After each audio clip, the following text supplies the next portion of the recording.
Bonjour à tous, merci d'être là ce soir. Vous êtes assez nombreux ce soir et le sujet est intéressant.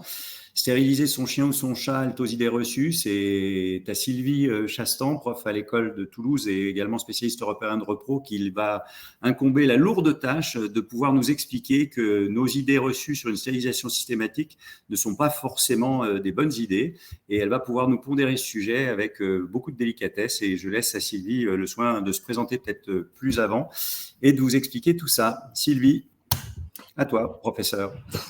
Merci beaucoup. Oui, donc je suis vétérinaire. J'enseigne la reproduction à l'école vétérinaire de Toulouse, là, dans ce magnifique campus de 56 hectares. En fait, donc j'appartiens à l'école vétérinaire de Toulouse, un petit groupe qui fait de la reproduction des carnivores qui s'appelle NeoCare, et dans un cadre plus général qui s'appelle VetPrev, au sens où on essaye de développer des approches qui permettent de prendre en charge l'animal sain, c'est-à-dire qu'en fait l'idée c'est avoir un animal sain et surtout qui va le rester tout au long de sa vie. Et évidemment, la stérilisation fait partie des questions qui vont se poser.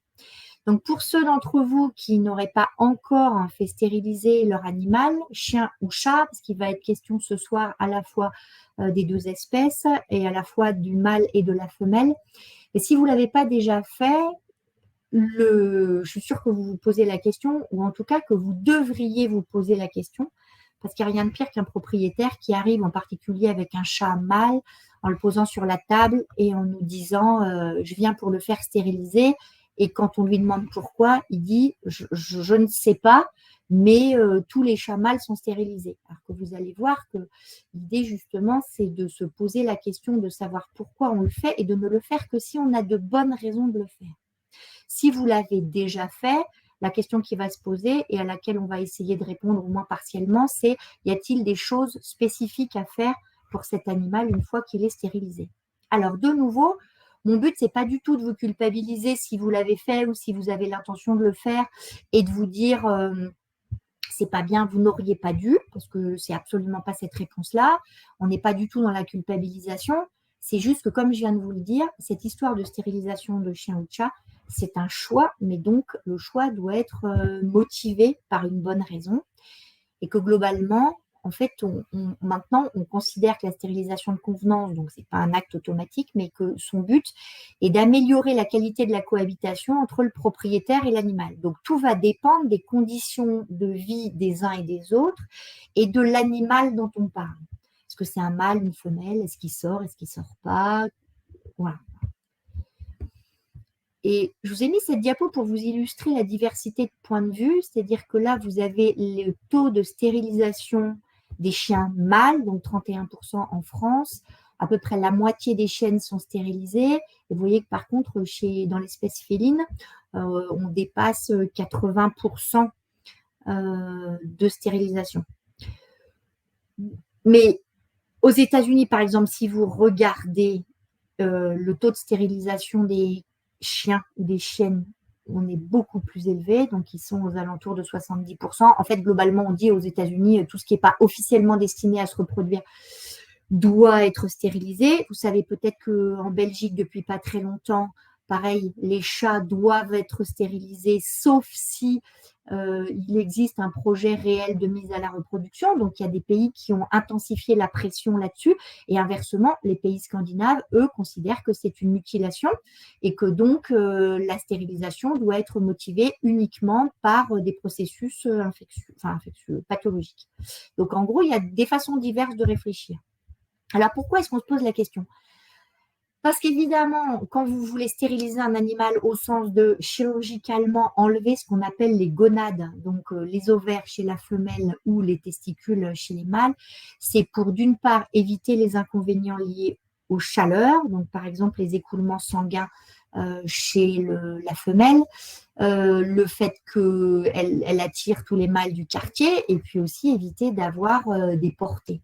Chez le chat, les gens sont en général il n'y a pas d'écoulement sanguin vulvaire lors des chaleurs chez le chat, donc, mais les inconvénients des chaleurs, c'est le fait que vous aimeriez bien pouvoir dormir la nuit et que pendant les chaleurs, la chatte passe sa vie à hurler tout ce qu'elle sait. Et puis, évidemment, j'espère en tout cas, vous ne voudriez pas avoir plein de petits chatons partout. Et donc, sont les raisons majeures pour stériliser.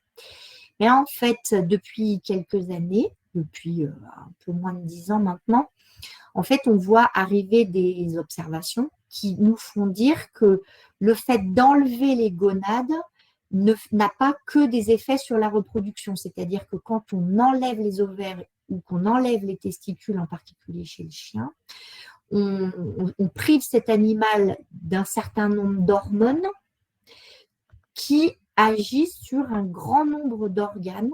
Alors, je vous en ai mis quelques-uns là, mais il se trouve que les hormones dites de la reproduction, les stéroïdes sexuels, ont une influence sur le métabolisme, donc via le foie par exemple, ils ont une influence sur le système nerveux central, donc sur le comportement, sur l'immunité, les globules blancs entre autres, sur le métabolisme osseux et sur le sphincter vésical. Donc, c'est pour ça qu'en fait, maintenant, on essaye de se dire il ne faut quand même pas tout stériliser comme ça au hasard et qu'on en arrive à cette notion de la stérilisation, ce n'est pas automatique. Cette affiche vous rappellera d'autres slogans et qu'en fait, l'objectif de cette conférence, c'est d'essayer de vous donner des informations scientifiques, vétérinaires, plutôt que de vous les laisser aller chercher sur Google ou d'écouter votre voisin de palier, contre lequel j'ai rien de spécial, mais que par contre, on entend et on voit écrit à peu près tout et n'importe quoi.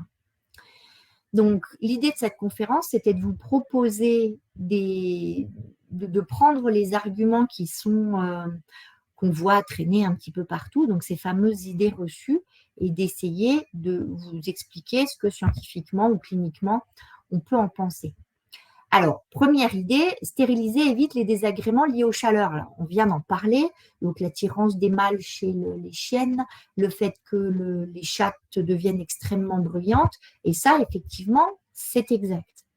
Donc là, pas de problème. Ce geste chirurgical va régler ça. Alors, si on l'étend au mâle, est-ce que stériliser va supprimer les comportements sexuels ? Vous me direz, c'est logique.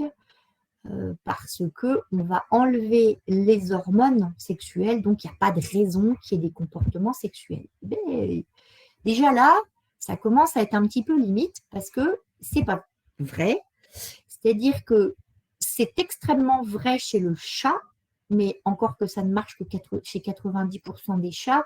Donc, par exemple, les chats qui font du marquage urinaire sur les murs, par exemple, ou qui vont avoir tendance ou qui vont saillir, par exemple, tout ça, forcément, c'est du comportement sexuel. Et chez le chat, l'inhibition est très efficace, enfin, la stérilisation est très efficace. Vous voyez que chez le chien, même sur les comportements d'ordre sexuel qui sont genre je vais aller fuguer pour aller saillir la chienne d'à côté qui, elle, est en chaleur, même là-dessus, la stérilisation chirurgicale n'est efficace qu'à 60%. Alors, c'est en particulier, pas uniquement, mais lié à l'âge à la stérilisation, c'est-à-dire que si l'animal est stérilisé très tôt après la puberté, ça sera plus efficace sur les comportements sexuels que si vous attendez, tout simplement parce que plus on attend, plus le comportement finalement va devenir une habitude et il va plus être uniquement dépendant du taux de testostérone, par exemple, que présente ce chat mâle ou ce chien mâle. Je veux stériliser mon chat mâle pour éviter qu'il ne se batte. Alors, pour le coup, les comportements de combat sont très liés à la protection du territoire et entre autres à la protection des femelles qui peuvent se trouver sur ce territoire. Et là, la stérilisation chirurgicale du chat mâle va être extrêmement efficace. Donc, pour les gens qui veulent éviter que le chat ne revienne avec l'abcès classique ici de la joue ou l'abcès de la base de la queue parce qu'il s'est battu avec ses congénères, c'est très bien. Et ça permet aussi de limiter la transmission d'un certain nombre de virus, type les virus de la leucose, donc FELV, FIV, qui se transmettent par la morsure ou par la saillie, donc le coït avec une femelle. Donc, très bien. Si c'est l'objectif, la stérilisation va être très efficace. Mon chat ou mon chien ne vont plus fuguer. Bah alors ça, vous savez, c'est comme les gens. C'est-à-dire que vous avez des gens, quand ils sont, vous les emmenez quelque part, ils vont passer leur vie, vous les emmenez à Venise au hasard, ils vont rester à l'intérieur de l'hôtel et le reste autour ne va pas forcément les intéresser. Et chez le chat, c'est un peu pareil. C'est-à-dire que, ou chez le chien, pareil. C'est-à-dire que vous avez des animaux qui vont vivre très bien chez eux et qui s'intéressent finalement assez moyennement, ne sont pas des explorateurs nés. Et inversement, vous en avez d'autres qui finalement vont se promener pas forcément pour aller saillir les chiennes ou les chats qui sont en chaleur à l'extérieur, mais juste parce qu'ils ont un comportement naturellement plus exploratoire. Donc, ce n'est pas du tout sûr que la stérilisation va inhiber ce comportement. Demande fréquente des propriétaires de chats, je veux stériliser mon chat mâle parce qu'il urine sur ma couette. Alors ça, c'est un grand classique parce que les gens en ont marre de laver leur couette. Et donc, on va vous proposer normalement un petit sondage quelque part. C'est Esther qui est censée gérer ça. J'ai aucune idée de savoir comment je sais si elle l'a lancé. Pour savoir si, d'après vous, effectivement, stériliser votre chat mâle parce qu'il urine sur votre couette va être une bonne idée. Normalement, il y a un petit onglet sondage. Ah ben voilà, mais vous pouvez y aller tout seul. Il y a un petit onglet sondage, si vous voulez, sur la droite, où c'est marqué « Je veux stériliser mon chat mâle parce qu'il urine sur ma couette ». Et donc, je veux juste savoir si, d'après vous, c'est la bonne solution. Oui, mais l'efficacité est variable selon les animaux. Non, il faut réfléchir à autre chose.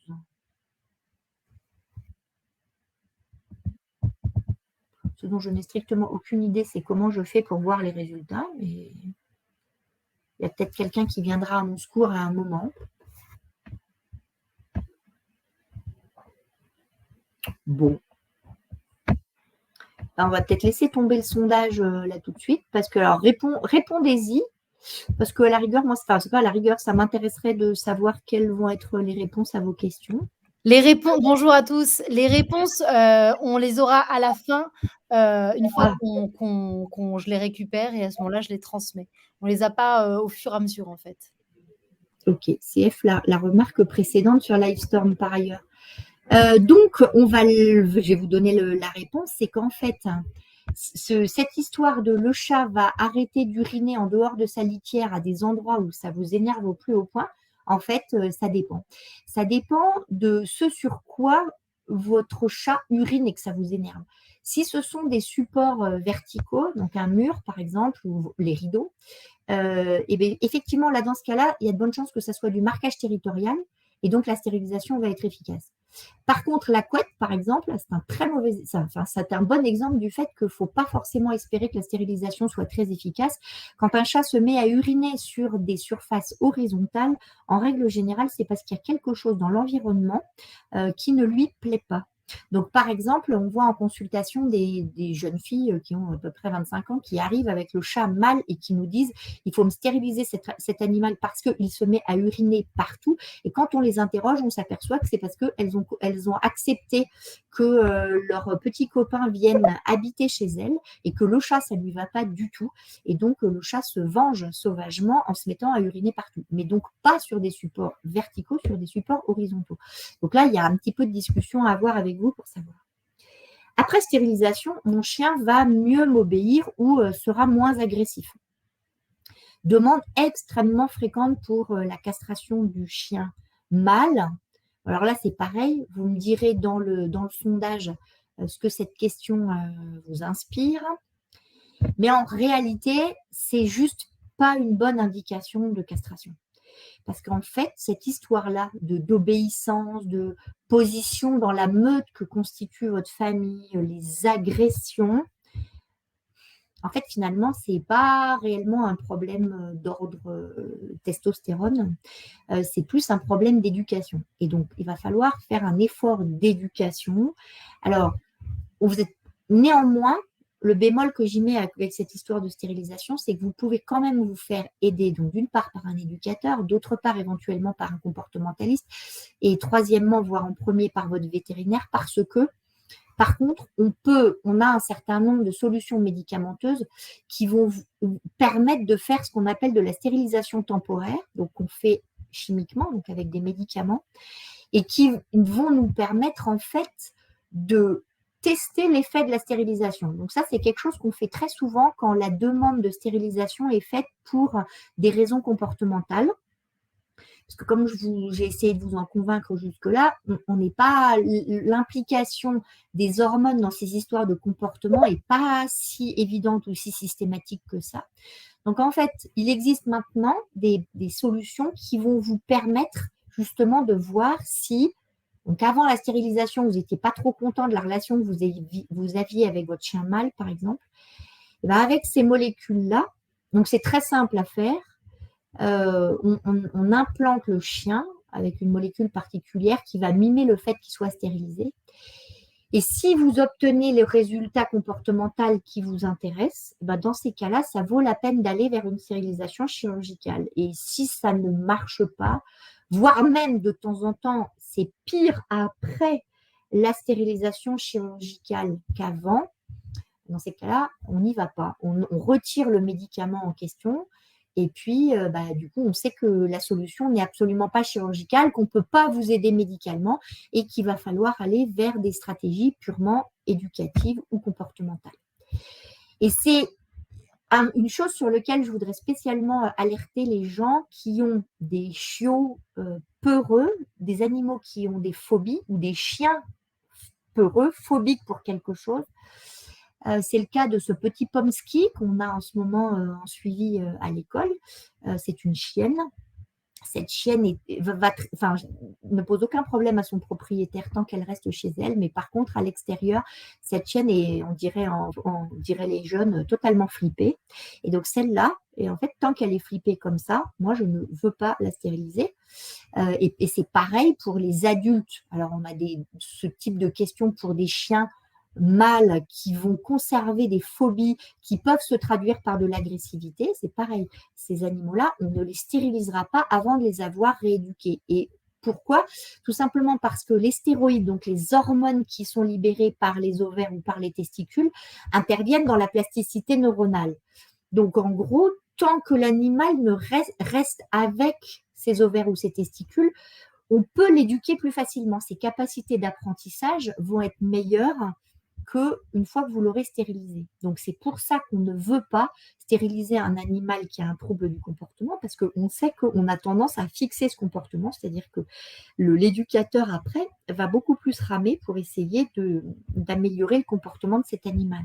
Donc, je vais essayer de vous montrer, par exemple, des types de comportements pour lesquels on ne voudra pas castré, par exemple un animal comme ça, qui est totalement hyperactif, qui n'a pas d'inhibition pour rien, qui est toujours en train de faire quelque chose, c'est pas strictement une bonne idée. Et de la même façon, celui-ci, si j'y arrive, voilà. C'est pareil, des animaux qui ont eu en fait des troubles de la privation sensorielle quand ils étaient jeunes et qui maintenant en fait n'arrivent pas à se concentrer sur quelque chose et sont comme celui-là, là, en déficit de concentration et excités tout le temps, hyper réactifs dès qu'il va se passer quelque chose autour. Dans ce cas-là, en fait, la stérilisation n'est juste pas la bonne réponse parce qu'en fait, vous allez fixer le comportement. Donc, il faut penser à autre chose. Si on reste toujours sur ces histoires de comportement, on entend souvent dire « Ah oui, mais il faut que ma chienne ou ma chatte, elle ait eu au moins une portée dans sa vie parce que ça va l'équilibrer. » Alors ça, c'est d'un anthropomorphisme total et ça n'a strictement aucune importance chez les chiennes et chez les chats qui vivent très bien, sans doute les femmes aussi d'ailleurs, sans avoir eu de descendance. Ça n'a aucune importance. Alors là, on vient de voir les aspects stérilisation et comportement. Maintenant, je vais essayer de vous parler des raisons sanitaires. Enfin, en gros, vous pouvez aussi avoir l'impression que vous devez stériliser votre animal parce que globalement, vous allez améliorer sa santé. Donc, qu'est-ce qu'on peut penser de ça, les objectifs santé en matière de stérilisation? Alors, si vous faites… Alors, un aspect sanitaire anecdotique, mais qu'on entend souvent en consultation, donc c'est pour ça que j'ai souhaité vous en parler ce soir, c'est si je fais stériliser mon animal très jeune, et en particulier s'il s'agit d'un chien de grande race comme un Terre-Neuve ou ici un Danois, un dog allemand, il va rester plus petit que la normale. Alors là, en l'occurrence, c'est totalement faux. Et c'est totalement faux au sens que c'est même presque l'inverse. Donc en fait, il suffit de se souvenir de ce qui nous est arrivé à nous quand on est devenu pubère. Vous savez qu'à la puberté, en fait, il y a une fermeture de ce qu'on appelle les plaques de croissance, c'est-à-dire des structures qui sont à l'extrémité des ossements et qui sont les endroits où les os s'allongent. Et en fait, à partir du moment où vous devenez pubère, ces plaques de croissance vont se fermer et vous avez arrêté de grandir. Et c'est la problématique des pubertés précoces chez les petites filles, c'est que si elles sont pubères à 8 ans, la problématique, c'est que leurs plaques de croissance vont se fermer très tôt et que ces petites filles vont rester petites, justement. Et en fait, on s'aperçoit qu'à partir du moment où on a stérilisé un animal, donc un chien ou un chat, en fait, on peut, en fonction de la date à laquelle on stérilise, prolonger leur croissance. Donc, en fait, c'est l'inverse. C'est que si vous stérilisez un animal qui est destiné à être grand, si vous le stérilisez un peu tôt, en fait, au pire, la seule chose que vous pouvez faire, c'est qu'il soit très légèrement plus grand que ce qu'il aurait dû être. Alors, de nouveau, c'est pas non plus un effet majeur au sens que vous n'allez pas transformer un Yorkshire en dog allemand, justement, mais vous avez un petit delta qui est de l'ordre de 10%, au plus, et qui marche donc en sens inverse de ce qui se raconte habituellement. Après stérilisation, mon animal va prendre du poids. Alors là, pour le coup, ça, c'est à peu près le seul truc de cette présentation qui soit vrai et archi vrai. C'est-à-dire que le risque d'obésité de l'animal est multiplié par 2 à 4. Néanmoins, dans ma phrase, il est marqué le risque d'obésité, c'est-à-dire que ce n'est pas une fatalité. Il y a toute une kyrielle d'animaux qui vivent stérilisés. Alors, je vous ai mis ici la photo de chiens dits d'utilité, donc tous les chiens qui sont les chiens d'avalanche, les chiens de la RATP, les chiens de la police, les chiens qui cherchent la drogue, les munitions, les billets de banque, etc., sont tous des animaux qui sont stérilisés. Et pourtant, il n'y en a pas un dont la note d'état corporel, donc ce qui est l'équivalent chez l'homme de l'indice de masse corporelle, l'IMC, soit élevé. Mais pourquoi? Mais tout simplement parce que les maîtres chiens sont parfaitement capables, quand on leur dit la ration, c'est comme ça va être tant de croquettes, point, ils vont donner ce qu'on leur dit de donner et pas les petits à côté, etc. Et puis d'autre part, ce sont uniquement des animaux qui font du sport. Alors, quand on pratique une stérilisation de convenance, donc on enlève les ovaires ou les testicules, ensuite, on va vous avertir justement de ce risque d'obésité parce que, ok, il est obèse, donc c'est déjà pas drôle parce que ça va diminuer sa qualité de vie, mais en plus, ça va le prédisposer à tout un tas de maladies, donc par exemple l'hypothyroïdie, qui va ne faire qu'aggraver son obésité, le diabète, et vous savez à quel point le diabète diminue la qualité de vie chez l'homme, mais c'est exactement pareil chez les carnivores. Et puis, ça va augmenter le risque de boiterie. Alors, à la fois parce que l'animal est plus lourd et appuie sur ses articulations, mais aussi simplement parce que l'obésité, c'est ce qu'on appelle une maladie inflammatoire, c'est-à-dire que c'est l'exemple type chez l'homme, c'est les obèses qui ont mal au poignet. Jusqu'à preuve du contraire, nous ne marchons pas sur les poignets, mais c'est juste parce que globalement, les gens qui sont en surpoids sont inflammés. Il y a tout un tas de molécules inflammatoires qui sont en circulation dans le sang. Et bien, c'est exactement pareil chez les carnivores. Donc, en gros, la problématique, c'est pas juste qu'il soit en surpoids, c'est que globalement, ça va lui diminuer sa longévité, donc la durée de sa vie, puis ça va diminuer sa qualité de vie aussi. Et ça va augmenter le nombre de maladies qu'il va développer après. Alors, pourquoi est-ce qu'un animal stérilisé va prendre du poids? Déjà parce que quand vous lui enlevez ses ovaires ou ses testicules, bizarrement, alors c'est pas chez tous les animaux, mais sur à peu près la moitié des animaux, Un animal dont vous m'auriez dit avant, mais en fait, j'ai pas de problème, il se régule tout seul. Après la stérilisation, c'est râpé. C'est-à-dire qu'il perd cette sensation de satiété et il va se mettre à manger tout le temps. Donc, son appétit va augmenter. Et puis, d'autre part, ses besoins énergétiques vont diminuer. Alors, de 20% chez le chien et de 30% chez le chat. Donc, pour vous donner une idée, ça voudrait dire qu'il faudrait lui enlever ou m'enlever à moi un tiers de ce que je suis censée manger. Donc, en fait, on serait censé retirer un repas pendant la journée, un repas sur 3. Donc, c'est juste horrible. C'est juste pour vous dire qu'à la fois, il a envie de manger davantage et pourtant, il devrait manger 30% de sa ration en moins, 20% chez le chien. Donc, ça a un impact tout à fait majeur, en fait. Ce qui veut dire que qu'est-ce que vous pouvez faire d'utile pour l'animal si vous l'avez déjà castré? Et bien, le truc très important, c'est de suivre son poids. Donc, normalement, en fait, une fois qu'on vous rend l'animal après l'intervention chirurgicale, on va vous demander de le peser chez vous. Parce que notre balance à nous n'est pas forcément votre balance à vous. Et alors, il faut la peser avec une balance qui soit adaptée. Alors, chez un chien, ce que vous pouvez faire, c'est le prendre dans vos bras et le peser sur le pèse-personne. Chez le chat, en gros, jusqu'à 5 kilos, souvent, les balances de cuisine ou de pâtisserie vont suffire. Mais en gros, il faut quand même une balance, justement, qui soit capable, qui ait une précision suffisante. Donc, globalement, il vous faut une balance qui soit précise à 100 grammes.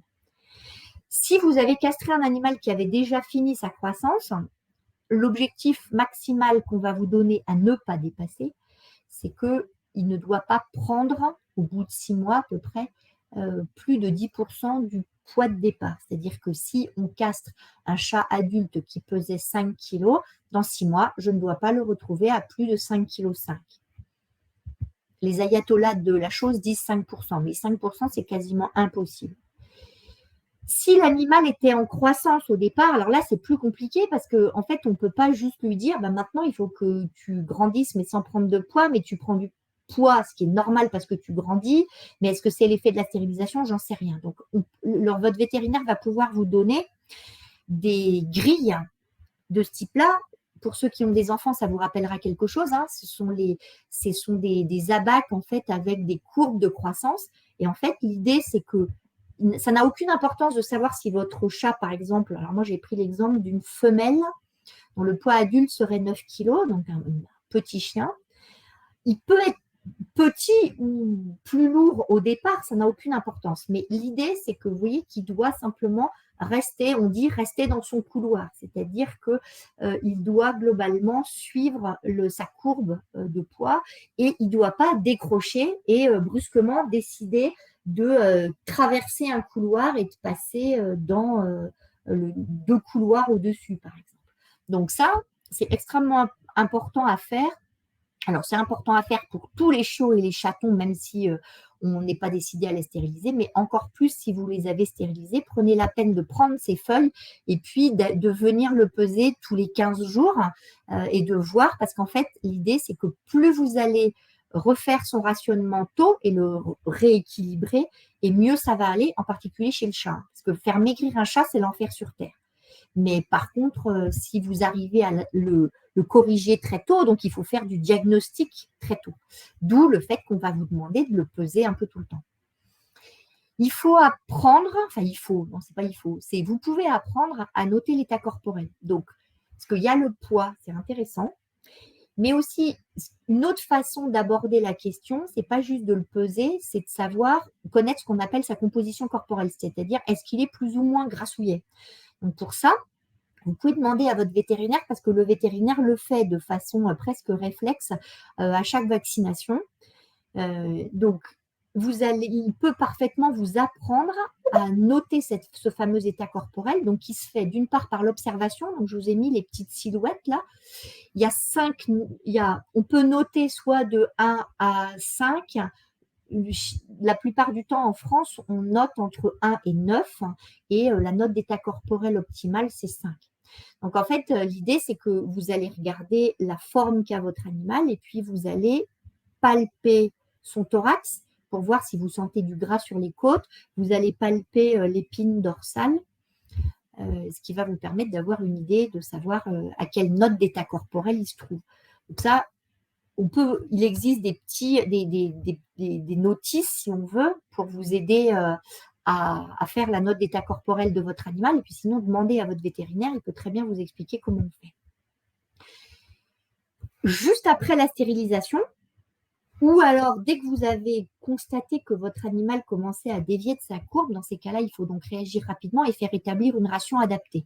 Alors, le rationnement, c'est comme vous voulez. C'est-à-dire que peut-être que dans la salle, il existe des aficionados de ce qu'on appelle le BARF, c'est-à-dire Bone and Raw Food. C'est des gens qui veulent revenir à l'alimentation crue, ou alors des gens parmi vous qui aiment faire la cuisine pour leur chien ou leur chat et qui prônent la ration ménagère. Mais de nouveau, il n'y a aucun problème. C'est comme la stérilisation, c'est une question de choix. Et puis, vous avez les gens qui vont préférer les croquettes parce que c'est plus simple et qu'on se fait moins de nœuds au cerveau. Mais vous choisissez ce que vous voulez, mais l'idée, c'est de faire établir une ration qui est adaptée au fait que votre chien ou votre chat, mâle ou femelle, après stérilisation, va donc avoir une baisse de ses besoins énergétiques, mais que s'il est encore en croissance, eh bien, il va falloir qu'on adapte la ration pour lui donner quand même suffisamment de protéines pour qu'il soit capable de former sa stature et son squelette correctement. Mais ça demande, faites pas ça n'importe comment tout seul. Pour gérer mon histoire d'augmentation de l'appétit, une des solutions peut être de recourir maintenant au système de gamelles connectées. Et vous voyez que je vous ai mis cette image-là parce que très souvent chez le chat, la problématique qu'on a en consultation, c'est que les gens viennent en nous disant « Là, je vais vous donner ce chat-là à stériliser, mais j'en ai un autre qui, lui, ne l'est pas et que je ne veux pas le stériliser. » Ou alors, il a besoin d'un rationnement particulier parce qu'il a une pathologie rénale, par exemple, ou une pathologie digestive. Et donc, je ne peux pas lui donner ni la même ration, ni les mêmes croquettes. Et auquel cas, maintenant, ces gamelles connectées qui n'autorisent l'accès qu'au chat porteur de la puce numéro machin chouette, fait qu'on est capable d'individualiser parfaitement, même à l'intérieur d'une même maison, le rationnement d'un animal. Et que ces gamelles connectées ont aussi l'énorme avantage de rationner votre animal. C'est-à-dire que si dans la journée, on vous dit qu'il faut qu'il mange 100 grammes de croquettes, eh bien, le système va en fait obliger le chat à morceler sa consommation et qu'en fait, ça va lui répartir la quantité de croquettes sur la journée, mais qu'il n'aura jamais plus que les fameuses 100 grammes. Alors, l'autre chose aussi qui est extrêmement importante après la stérilisation chirurgicale, c'est de maintenir ou de créer d'ailleurs une activité physique. Donc, vous pouvez vous mettre à courir avec votre chien. Enfin, bon, tout le monde n'est pas capable de courir avec son chien, parce qu'en plus, ça dépend de la race du chien. L'autre solution, c'est de recourir il y a d'autres activités que la course. Là, vous voyez une dame qui joue au frisbee, c'est-à-dire que pour elle, c'est quand même plus sédentaire que le chien qui, lui, passe son temps à faire des tours dans le pré. Mais allons-y, trouvez l'activité physique qui vous correspond et qui correspond au chien. Si ça vous amuse de vous dire que, en fait, ça va vous entraîner pour le semi-marathon, d'être obligé de le faire en se disant que vous le faites pour la santé du chien, moi, ça me va très bien. Mais inversement, on n'est pas obligé d'être marathonien pour avoir un chien stérilisé. Vous pouvez trouver d'autres types d'activités. Chez le chat, c'est un peu plus compliqué parce que là, pour le coup, l'entraînement au marathon chez le chat, ça marche moyennement. Il existe des systèmes, je vous en ai mis un, mais de jeux pour chats. Tous les chats ne sont pas forcément aptes à jouer. Il y a des chats qui ont largement oublié qu'ils ont été chatons et que ça n'intéresse absolument pas. Donc, ce n'est pas forcément toujours très simple. Essayez de multiplier les arbres à chat ou les postures en hauteur. De toute façon, ça lui améliorera sa qualité de vie. Mais bon, une fois qu'il est planqué une bonne fois à 3 mètres de hauteur et qu'il n'en bouge plus, ça n'améliore pas son sport. Je vous ai mis un pipolino, là, je n'ai pas d'action non plus, mais l'idée, c'est de lui faire, on dit, chasser sa croquette, c'est-à-dire qu'on met les croquettes dans des systèmes comme ça, et le chat est obligé de faire rouler le système pour faire tomber des croquettes, et il voit la croquette partir, donc il court chercher sa croquette. Alors, il y en a qui ne comprennent jamais comment ça marche, et il vaut mieux faire ça quand vous n'êtes pas là, parce que c'est un peu crispant comme bruit. Mais bon, ça permet l'enrichissement de l'environnement, donc ça, c'est sympa. Et puis, ça permet une certaine activité sportive. Les comportementalistes ne sont pas extrêmement pour le laser. Vous savez, l'espèce de petit laser rouge là. Alors ça, c'est génial au sens que le chat va courir pour chercher la lumière rouge. Donc, moi, je fais que de la reproduction. Je me disais, tiens, ça c'est top parce que vous êtes vautré dans votre canapé et vous pouvez obliger le chat à sauter, à courir, sauf que les comportementalistes nous expliquent qu'en fait, le chat devient fou parce qu'il n'y a jamais de récompense, au sens de, il n'atteint jamais son but, forcément, puisque la lumière est quelque chose qu'il ne peut pas attraper, ce qui fait qu'en réalité, ça les stresse plutôt qu'autre chose, et donc, finalement, c'est pas très conseillé. Dans la série alimentation et stérilisation, une autre idée reçue est que la stérilisation provoque l'apparition de calculs urinaires chez le chat mâle. Alors ça, c'est pareil, vous pouvez oublier, c'est faux, ça n'a rien à voir avec la stérilisation, ça a juste à voir avec le fait que la stérilisation du chat mâle va provoquer du surpoids qui, lui, va provoquer l'apparition de ces fameux calculs.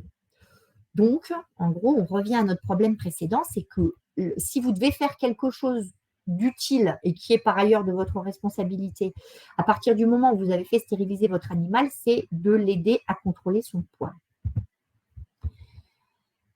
Toujours sur les aspects sanitaires, santé de votre animal, il y a une idée reçue qui est stériliser protège contre le développement de tumeurs. On a longtemps pensé que c'était vrai, et dans le même genre, stériliser est globalement bénéfique pour la santé de mon animal. Donc ça pour le coup, c'est plus qu'une idée reçue, c'est quelque chose qui est très ancré dans notre, je ne sais pas si on peut dire notre inconscient, c'est devenu quelque chose de tellement normal qu'en gros, on considère que si les ovaires et les testicules ne sont pas destinés à reproduire, on fera un acte positif pour notre animal en les enlevant. Alors ça, il faut que vous enleviez ça du crâne très vite. Et je vais vous montrer un des éléments qui nous permet de dire ça. C'est ce petit graphe. Alors, c'est pas forcément très... c'est pas très simple. Ça reste un graphe scientifique, mais il y a 70 000 chiens dans la base de données en question, donc ça commence à vouloir dire quelque chose. Et dans cette manip-là, les auteurs se sont amusés à comparer les causes de mortalité des animaux qui étaient stérilisés par rapport aux animaux qui n'étaient pas stérilisés. Donc, sur la diapo que je vous montre ici, vous voyez que par rapport au 0 là, qui est en plein milieu, tous les bâtons sont à gauche. Ça veut dire que ce sont des familles de maladies dont le risque est diminué par la stérilisation. Donc, il y a moins de trauma, c'est logique, au sens où les animaux ayant moins tendance à fuguer ou à se battre, ils meurent moins d'abcès, ils meurent moins d'accidents de la voie publique parce qu'ils se sont pris une voiture, et ils meurent moins de causes infectieuses, ce que je viens de vous expliquer. Par contre, ce qui est intéressant, c'est la partie droite du graphe, c'est-à-dire à droite du 0, où vous voyez que les animaux qui ont été stérilisés, les chiens qui ont été stérilisés, au sens mâle et femelle, meurent plus fréquemment d'abord de pathologies tumorales et deuxièmement de troubles immunologiques. Donc ça, c'était quand même relativement inattendu.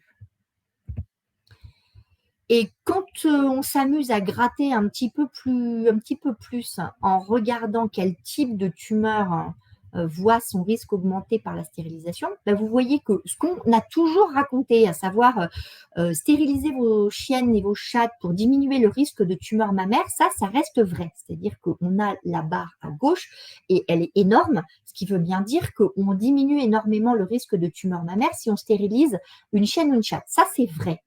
Mais par contre, ce qui est de découverte plus récente et qui n'est pas très rigolo, c'est que par contre, le risque de lymphome, donc ce qui était l'équivalent d'une leucémie, le risque d'ostéosarcome, donc de tumeur osseuse, quelque chose de très douloureux, ou de carcinome de la vessie, donc une tumeur agressive de la vessie, se trouve être augmenté par la stérilisation. Alors, je vous ai pris cet exemple-là.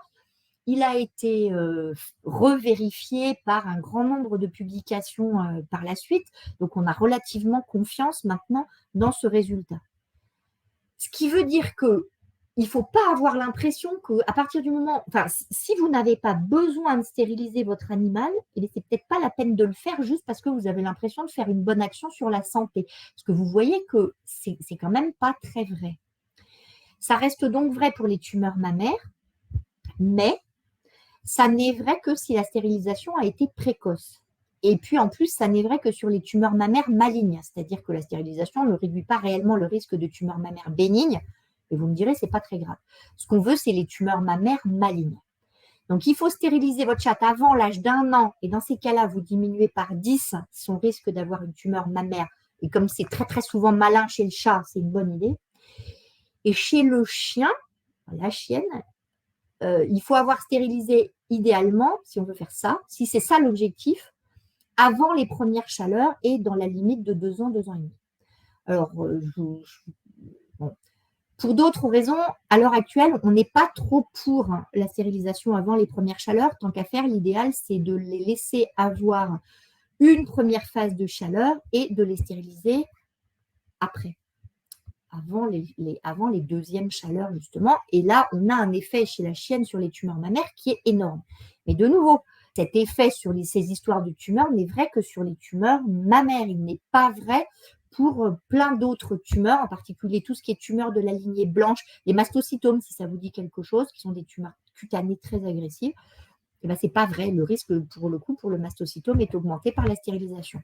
Et donc, en fait, on s'est aperçu avec le temps que la stérilisation chirurgicale, bon, ok, l'effet sur le surpoids, on le connaît depuis longtemps. L'effet sur l'incontinence urinaire, donc vous augmentez le risque pour en particulier une chienne de devenir incontinente urinaire quand elle va devenir un peu âgée. On s'aperçoit que donc ça augmente le risque tumoral global et que la stérilisation va augmenter aussi le risque d'un certain nombre d'affections orthopédiques qui sont la rupture du ligament croisé et puis la dysplasie de la hanche et la dysplasie des épaules, et ce, indépendamment du surpoids. Donc, même si l'animal ne prend pas de poids, le risque de ces affections orthopédiques se trouve être augmenté par la stérilisation. Voilà. Alors, là où ça se complique, et c'est pour ça qu'il va vous falloir un conseil personnalisé, c'est qu'en fait, ça dépend de votre chien. Parce que ça dépend, l'augmentation du risque tumoral, l'augmentation des affections orthopédiques dépend de la race du chien, dépend du sexe du chien et de l'âge du chien. Donc en fait, alors on n'a pas les informations pour toutes les races, mais on les a pour un peu plus d'une trentaine de races pour lesquelles on est capable en fait de dire à quel moment, enfin déjà si la race est concernée par cette augmentation du risque, et puis est-ce que les mâles ou les femelles dans cette race sont concernés. En gros, on peut vous fournir maintenant du conseil personnalisé en fait, en fonction justement de l'animal dont on parle. Alors, les données équivalentes pour l'instant n'existent pas chez le chat. Donc, on n'est pas capable de dire s'il y a une augmentation du risque tumoral global ou une augmentation du risque orthopédique. Autre idée reçue, pour stériliser, il n'y a que la chirurgie pour enlever les testicules ou les ovaires. Eh bien, ça, c'est totalement faux. Je vous en ai parlé un petit peu tout à l'heure, mais il y a d'autres solutions que ça. Alors, il vous reste d'autres options chirurgicales, en particulier chez les mâles. Si votre objectif, c'est juste que votre animal soit stérile parce que vous avez un mâle et une femelle en même temps et que vous ne voulez pas stériliser la femelle, ou en tout cas pas tout de suite, c'est qu'à là, vous pouvez demander à votre vétérinaire de pratiquer ce qu'on appelle une vasectomie. C'est-à-dire qu'on va on va laisser les testicules, mais on va enlever un morceau du conduit qui permet aux testicules d'excréter les spermatozoïdes. C'est la même chose que ce qui est fait chez l'homme. On peut aussi, maintenant vous avez des options médicales, alors elles ne sont pas toutes extraordinaires, tout ce qui est la fameuse pilule chez la chatte, oubliée, parce que c'est assorti de tellement de complications de type infection utérine, tumeur mammaire, et autres affections mammaires, ce qu'on appelle des fibroadénomatoses, c'est-à-dire un gonflement énorme et brutal du tissu mammaire. Donc, la pilule du chat, oubliée, ce n'est pas du tout un service à rendre à l'animal. Par contre, ce que je vous ai mis là sur la main, qui est un petit implant qui se pose sous la peau, il y a deux familles qui sont utilisables selon qu'on ait un chien, un chat, enfin bref, je vous passe les détails, ça se met sous la peau, c'est une petite barrette. Là, pour le coup, il y a beaucoup moins d'effets secondaires et ça, c'est une solution. Donc, en conclusion, j'espère que j'ai réussi à vous faire passer l'idée que déjà, petit 1, la stérilisation n'est pas automatique, mais qu'inversement, on ne vous empêche pas de le faire. C'est-à-dire que je ne cherche pas du tout à vous dire qu'il ne faut plus stériliser les animaux. Ce n'est pas du tout l'idée. L'idée, c'est de dire qu'il faut réfléchir vraiment avec du conseil individualisé que votre vétérinaire vous donnera, parce que ça dépend de la raison pour laquelle vous voulez faire stériliser votre animal. Ça dépend de votre mode de vie, ça dépend de l'animal dont il s'agit, mâle, femelle, chien, chat, quelle race, quel âge. de ses conditions de vie et puis de savoir si vous voulez de la stérilisation définitive ou provisoire. Donc, en fait, il y a un nombre de possibilités absolument, enfin, qui s'est énormément augmenté depuis une dizaine d'années. Et donc, en gros, il faut aller en parler parce que ça demande un tout petit peu de réflexion.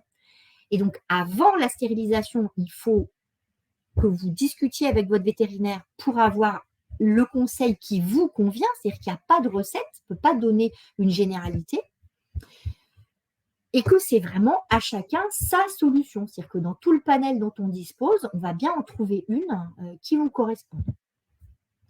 Alors, je voulais juste finir sur le fait que chacun fait bien ce qu'il veut, mais je voulais juste rappeler les droits et les devoirs, c'est-à-dire que vous restez responsable de la maîtrise de la reproduction de votre animal, au sens que, en particulier pour les chats, les chats, c'est bien si vous les laissez sortir, mais si vous les laissez sortir, vous devez trouver un moyen pour qu'on ne se retrouve pas tous avec des chatons partout qui finissent dans des états lamentables. Donc, en gros, vous possédez un animal, vous êtes donc responsable de sa reproduction. Et dans le même genre, vous restez responsable de la santé de votre animal. Donc, si pour la qualité de votre cohabitation avec lui, vous décidez de le stériliser, il n'y a pas de problème, mais simplement après, vous avez vu, il y a un certain nombre de choses à faire pour ensuite que votre animal puisse rester en bonne santé. Et de nouveau, je ne vous interdis pas de stériliser, simplement, ça se réfléchit et que le but, c'est que vous gardiez cet animal et que vous arriviez à cohabiter du mieux possible avec lui et que ces troubles de comportement ne vous pourrissent pas la vie, que si c'est une femelle, elle ne vous fasse pas des gestations toutes les 5 minutes, mais donc ça se réfléchit. Donc en gros, c'est une histoire entre l'animal, votre vétérinaire et vous, et que ça se discute. Sur ces bonnes paroles, il faut que je vous rappelle que donc, si vous avez posé des questions, essayez de ne pas les poser dans le chat parce que ça va être compliqué ma vie, mais que par contre, si vous les avez posées dans l'onglet questions, alors je ne peux pas vous faire de la consultation sur Internet, ça ne se fait pas, mais je peux peut-être répondre à un certain nombre de questions. Sylvie, donc il y a très peu de questions tellement ton exposé était clair et limpide, c'était super.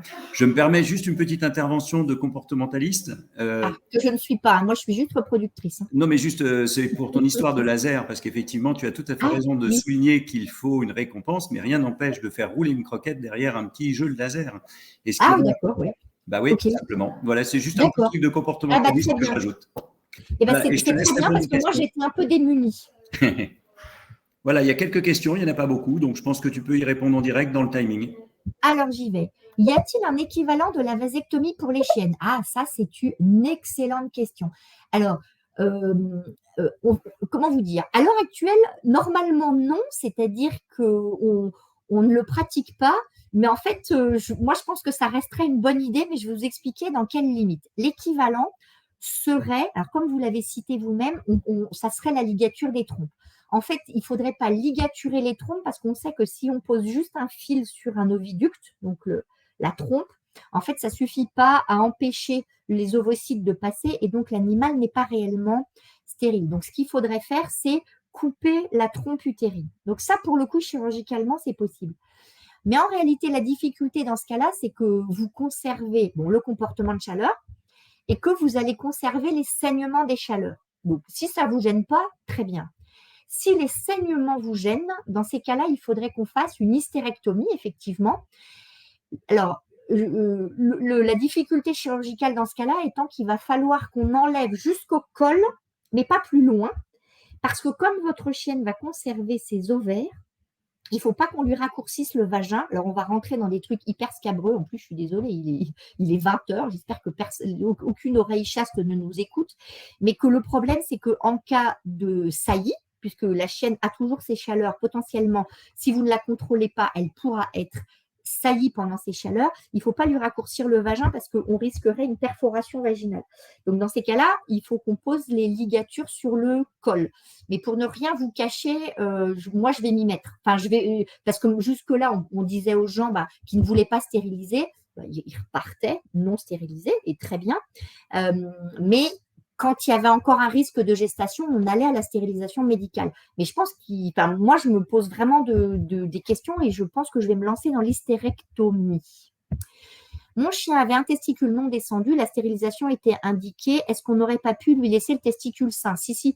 En fait, quand le chien est cryptorchide, c'est-à-dire qu'il y a monorchide, cryptorchidie unilatérale, c'est-à-dire qu'il y a un testicule intra-abdominal et l'autre qui est en position normale, pour le coup, on est obligé d'enlever le testicule intra-abdominal parce qu'il y a un risque de développement de tumeur. Et après, on discute de l'autre côté. Soit on stérilise, c'est-à-dire qu'on enlève le deuxième testicule, mais si votre animal, par exemple, a un risque élevé d'obésité, ce qu'on va vous conseiller, c'est de faire une vasectomie de l'autre côté, juste pour être sûr que votre animal soit effectivement stérile et qu'il ne puisse pas disséminer cette tare, parce qu'il y a un fond génétique à la cryptorchidie, donc on aime bien que les animaux cryptorchides deviennent stériles, juste pour être sûr qu'ils n'en mettent pas partout dans la population.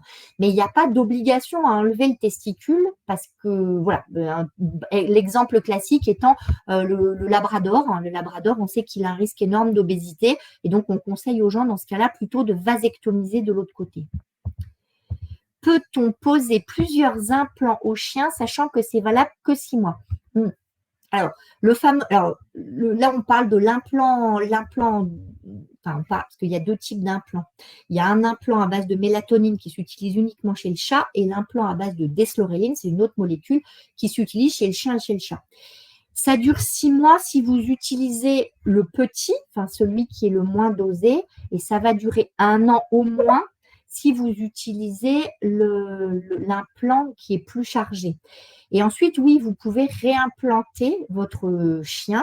Alors, si on vous a posé un implant qui va durer 6 mois, l'objectif, c'est de ne pas attendre le 6 mois pile, mais en fait de faire une période de recouvrement, parce que ça vous évitera l'effet positif, l'effet exacerbateur de comportement sexuel que vous avez peut-être vu dans les 15 premiers jours qui suivent l'implantation. Donc, en gros, on réimplante en général au bout de 5 mois et demi, et on en remet un autre. Et pour ce qu'on en sait et pour l'expérience qu'on en a à l'heure actuelle, on peut laisser un chien ou une chienne sous implant toute sa vie sans que ça ait des conséquences. Et justement, une des questions qu'on se pose, c'est que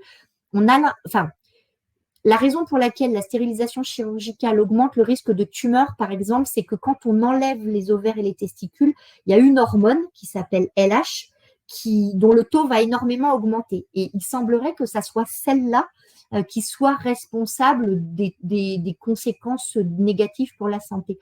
Quand vous posez le fameux implant, l'idée, c'est que c'est l'inverse, c'est-à-dire que le taux de LH va être extrêmement bas, et c'est pour ça qu'on espère, mais on n'en a pas la preuve encore à l'heure actuelle parce qu'on n'a pas assez de chiens implantés pendant longtemps. On espère que dans ce cas-là, il n'y ait pas d'augmentation ni du risque tumoral, ni d'incontinence urinaire, etc. Y a-t-il un risque plus élevé d'incontinence urinaire? Oui. Chez les animaux stérilisés, oui. Alors essentiellement chez la chienne, beaucoup moins chez les autres, mais ça arrive aussi un peu chez le chien mâle, malheureusement. Alors, c'est de l'incontinence urinaire qui se traite. La difficulté, c'est que ça peut devenir lourd et coûteux pour le propriétaire. Doit-on stériliser une chienne avant ou après ses premières chaleurs? En fait, dans votre question, c'est le doit-on, moi, qui me gêne. Ce que j'essayais de vous dire tout à l'heure, c'est que maintenant, en gros, faut que vous alliez montrer votre chienne à votre véto. Mais je vous parlais de cette histoire de première chaleur parce que beaucoup de chiennes ont, par exemple, ce qu'on appelle une vulve encapuchonnée. C'est-à-dire que tant qu'elles n'ont pas eu leur première chaleur, la vulve, vous ne la voyez quasiment pas parce qu'il y a un espèce de repli cutané au-dessus. Et que si vous la stérilisez avant ses premières chaleurs, ce caractère de jeune animal va rester présent, et vous allez augmenter le risque chez cette chienne de développer ce qu'on appelle une vaginite. Donc cette chienne risque de développer des vaginites chroniques, alors qui de nouveau se traitent, mais bon, si on peut éviter ça, ça serait pas plus mal, et donc c'est pour ça. Après, par exemple chez la chatte, si l'idée c'est d'éviter qu'elle développe une tumeur mammaire, parce que les chattes développent en général des tumeurs mammaires malignes, dans ces cas-là, on va vous dire de la stériliser avant les premières chaleurs. Ou si c'est une chienne qui est exposée à un mâle, dans ces cas-là, la problématique, c'est que si les gens nous disent, nous, on est incapable de gérer la reproduction, donc elle va faire une gestation sur ses premières chaleurs, ça, ce n'est pas un service à rendre à la chienne non plus. Donc, dans ces cas-là, on peut leur dire avant les premières chaleurs. Mais de nouveau, à l'échelle globale, on conseille plutôt après les premières chaleurs. Y a-t-il un âge préconisé pour stériliser? Eh bien non, puisque ça dépend purement de la race.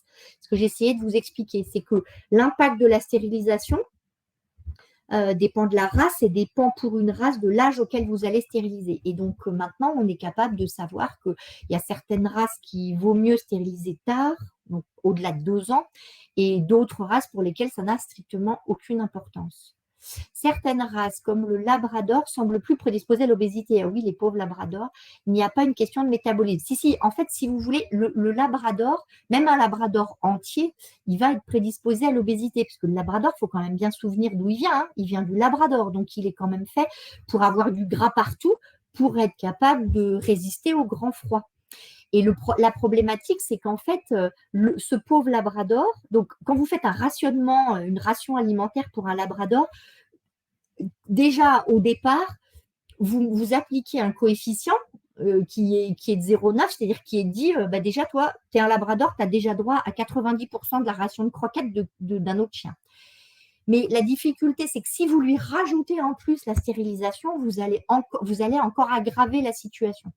Et donc, une chienne, parce que c'est encore pire chez la femelle que chez le mâle, donc en gros, une chienne labrador stérilisée, ça lui fait 3 bonnes raisons d'être obèse et donc 3 bonnes raisons de lui réduire la quantité de croquettes et là, ça devient infernal pour l'animal.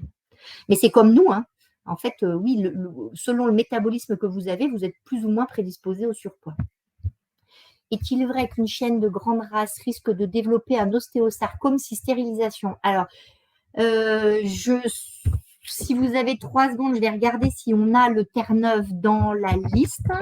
Mais par exemple, c'est le cas du Doberman dans la série Les Grandes Races, c'est-à-dire qu'on sait maintenant que stériliser un Doberman mâle, c'est pas complètement une bonne idée parce que lui a tellement de chances de faire un ostéosarcome qu'il ne faut pas. Alors, est-ce qu'on a Newfoundland? Non, le Terre-Neuve ne fait pas partie des races pour lesquelles on a très exactement la réponse à la question que vous me posez. Mais par contre, comme dans la mesure où c'est une grande race, ce qui se passe après la stérilisation, c'est que vous la privez des œstrogènes. Vous savez, les œstrogènes, c'est l'hormone qui intervient dans la fixation du calcium et le renouvellement de l'os dont sont privées les femmes ménopausées. Et bien, en fait, à partir du moment où vous privez cette chienne d'œstrogènes, vous allez énormément perturber le métabolisme osseux. Et donc, les grands chiens ont justement déjà des problèmes de métabolisme osseux. Donc en gros, oui, enfin, en tout cas, il est infiniment probable que les chiennes de grande race type Terre-Neuve puissent voir leur taux d'ostéosarcome augmenter après la stérilisation. Ma voisine a un charpet femelle non stérilisé qui se fait toujours attaquer. Est-ce que la stérilisation aurait évité ça? Et pour le coup, c'est l'exemple même de on ne peut pas savoir et pour lequel il faudrait lui mettre un implant de stérilisation médicale pour avoir la réponse à cette question. Mon Yorkshire de 10 ans a les testicules très enflés. Ah, ça, pour le coup, c'est plus de la stérilisation de convenance. Il faut aller voir votre véto, faire une échographie testiculaire pour savoir si c'est tumoral ou enflé au sens inflammatoire du terme et que votre animal pourrait avoir une orchite, parce que dans ce cas-là, oui, il va falloir castrer, mais il faut établir le diagnostic avant. Voilà ce qu'on pouvait raconter sur vos questions. Merci beaucoup Sylvie, c'était vraiment passionnant. Il y a eu plein de messages de remerciements, tellement c'était clair, limpide. Je complète parce qu'il y a une petite question qui est remontée tout à l'heure quand tu répondais sur le Terre-Neuve. Est-ce que le bernois il est dans ta liste des animaux à risque? Oui, c'est pas, bougez pas, j'y retourne. Donc, il faut juste que je recherche. Comme ça, ça évitera effectivement de faire une réponse indirecte et tout le monde sera satisfait. Après, ce que vous pouvez, si vous avez envie, je ne sais pas s'il y avait des vétos parmi les gens, mais ou si vous allez voir votre veto, vous pouvez leur dire qu'on tient à leur disposition. C'est une magnifique publi. Tu me disais quoi? Bouvier-Bernois. Oui.